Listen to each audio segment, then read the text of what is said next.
In today's show, we're going to talk Boston Celtics with John Karalis of Locked On Celtics to figure out what the hell's going on over there. It's all coming up. Stick around.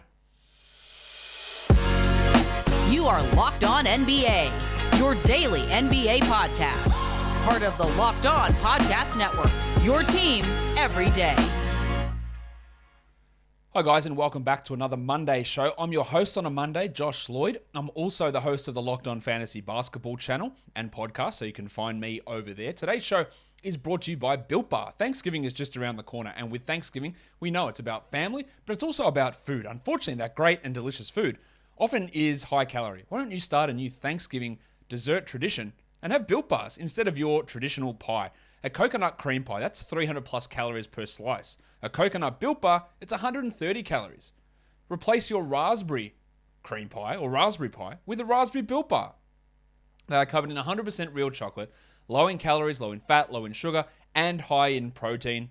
Your family's going to love it. They're delicious, they taste amazing, and you don't have to worry about all those calories that you're piling on. So check out their website at built.com. All of the great flavors, plus new ones they're going to release throughout the month. There's going to be sales on Black Friday as well, but to get them before Thanksgiving, go to built.com and use the promo code LOCKED15 and you will save 15% off your order. Start a new Thanksgiving holiday dessert tradition and get Built Bar. Try it out. It's going to be great. I guarantee you it tastes fantastic.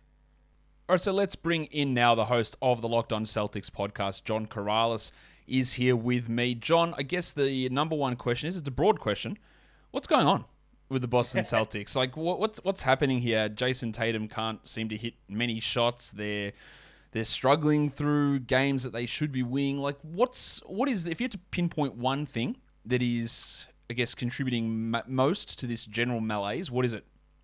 I guess to sum it up in one word, I'll call it confusion.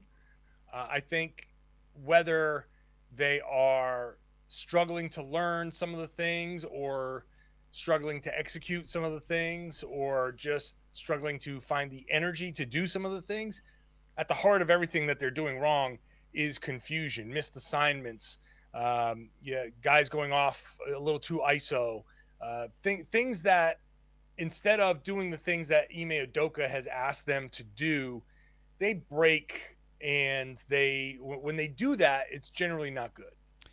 So, you're saying that when they do the things that Udoka doesn't want them to do. So what's that coming from? Like, is that a leadership issue on the team? Obviously, there's established leaders like Marcus Smart, older players like Al Horford back with the team, superstars like Jayson Tatum. Like, who is not following those directions? Who is responsible for not following those directions? Where's the breakdown happening? I think it's actually kind of different from night to night. And look, there's been some injury issues that, Jaylen Brown's been out for a couple of days with a couple of games with the hamstring issue. Al Horford and Josh Richardson also missed the game against Cleveland. So there was nothing to lean on, nobody to lean on, none of that leadership on the floor to lean on when things were going bad in the fourth quarter. But look, sometimes Tatum goes off on his own and he'll start, yapping at the refs after a missed call and not get back on defense. You can probably point to every player or every major player on this team and say, oh yeah, there were these instances where you didn't do these things and that caused the breakdown. And look, the Celtics have been trying to implement Ime Udoka's defensive principles to varying degrees of success. They started out switching just everything and treating the early part of the regular season like an extended preseason. So that was part of why they didn't look so good so early. And it's hard to explain, I think, why are some guys doing it? Why are they breaking from the game plan? I think ultimately what ends up happening is when, like they did in Cleveland or against Chicago, when the things start going cascading, guys start to just say, okay, I want to be the guy that's going to help. Like, I want to stop this. And when he's not able to stop this, the next guy's trying to stop that. And they're getting away from the ball movement and that kind of stuff that got them to those big leads. So it's almost like an altruistic version of selfishness. Like, we want to help everybody, but we want to help them ourselves. So yeah, figuring that I guess, in-between part is going to be the key here. What have you made of Jayson Tatum's start to the season, in particular his shot selection? Yeah, I think sometimes it's not great. He is getting back into some bad habits of not being able to get to the rim, or when he gets to the rim, he's not getting calls and he's not finishing. His percentages at the rim are horrible right now. I've been diving into them all day. He's shooting less than 48% within 5 feet of the rim. That's a horrible which number. is just terrible. Yeah. And so what he's trying to do is lean on those mid-range shots that he's thought like were his bread and butter, but those have never really been great. And I think he just gets frustrated sometimes. I really do think that the officiating, it's tough for Tatum this year because he is actually making a concerted effort, it seems, to be more attacking and drive more. And because this year they're just not calling a lot of fouls, he's really getting caught up in the letting them play, and things that used to be fouls for the entirety of his career are now not fouls. And I think he's just struggling with exactly how he's being officiated. You see him complaining, again, way too much. He always has. And I think that's gotten into his head in the worst of times. How would you grade the beginning of the first 13 games here of Ime Udoka's coaching career?